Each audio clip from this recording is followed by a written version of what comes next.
Je suis François, je suis Scrum Master chez VNext. Le premier rôle du Scrum Master, c'est de mettre le cadre en place et ça passe souvent par du management visuel. Donc on va commencer par faire des boards au tableau, coller des post-it, demander aux équipes quels sont un peu leur workflow, leur flux de travail. C'est quelqu'un qui va être immergé dans une équipe et son rôle, ça va être de faciliter, d'organiser l'équipe, ou en tout cas d'aider l'équipe à s'organiser. Il y a aussi ce rôle au quotidien de régler toutes les tensions que connaît l'équipe. Et finalement, un bon Scrum Master, c'est un Scrum Master inutile. Le coach agile est à un niveau au-dessus, souvent transverse, à un département, à une entreprise. Il travaille sur des problématiques un peu plus larges et c'est assez naturellement l'évolution du Scrum Master. Quand on a commencé à voir les problématiques d'équipe, après c'est les problématiques du département et finalement c'est les problématiques d'entreprise.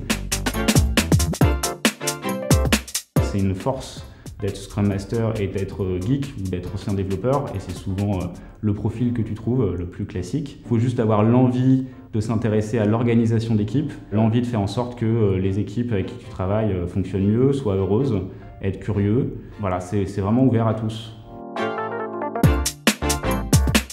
On travaille avant tout avec l'équipe, donc les développeurs, le product owner qui est le référent métier de l'équipe, le manager qui peut être aussi intégré à l'équipe. Travailler avec des managers à différents niveaux qui veulent avoir soit de la vision sur l'équipe, du reporting. Trello, Slack, Jira sont des outils qu'on utilise très souvent. Après, il y a l'écoute active et communication non violente, par exemple.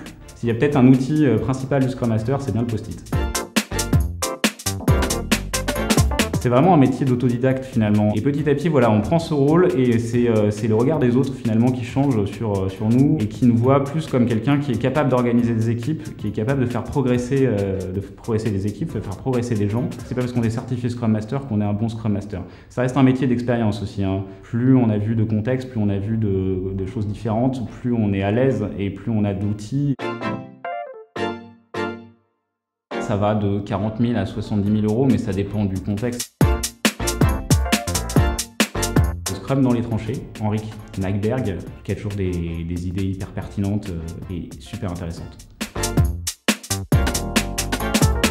Moi, ce qui m'a intéressé, c'est quand j'ai lu les méthodologies agiles, j'ai trouvé que c'était la bonne manière de faire les projets, une manière qui permet aux équipes de s'épanouir et aux clients d'avoir les meilleurs résultats. J'aime beaucoup travailler avec les gens, j'aime beaucoup les voir progresser, les voir s'épanouir dans leur travail. Quand on a l'impression qu'on a apporté quelque chose, une petite pierre à l'édifice et que les choses fonctionnent bien et que les gens ont des sourires et viennent travailler avec plaisir dans leur équipe.